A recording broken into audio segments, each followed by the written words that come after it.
بكأس الأمم إفريقيا للشباب بفوز صعب على نظيره المصري، حيث توج المنتخب المغربي ببطولة كأس الأمم الإفريقية لكرة القدم تحت 23 عاما بعد فوزه الصعب على نظيره المصري ب2-1 بعد التمديد في المباراة النهائية التي أقيمت مساء أمس على ملعب الأمير مولاي عبد الله في مدينة الرباط.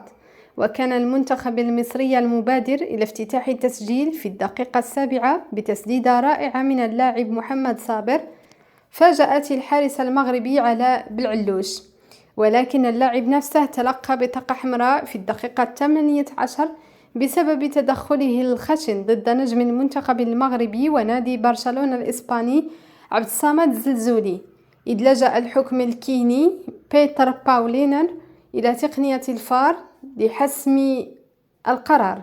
واستفاد أصحاب الأرض من النقص العددي من الصفوف الفارغة، ونجح يانيس بكراوي في تسجيل هدف التعادل عند الدقيقة 37 مستفيدا من تمريرة اللاعب بلال الخنوس الذي شارك في كأس العالم 2022 بقطر الشتاء الماضي مع المنتخب الأول. وخرج جميع المغاربة إلى الشارع احتفالا بهذه المناسبة وبفوز المنتخب المغربي على نظيره الأهلي المصري. كان هذا هو فيديو اليوم. قبل ما تخرجوا من الفيديو ما تنساوش تضغطوا على زر سبسكرايب واشتركوا في القناة باش يوصلكم كل جديد. والسلام عليكم ورحمة الله تعالى وبركاته.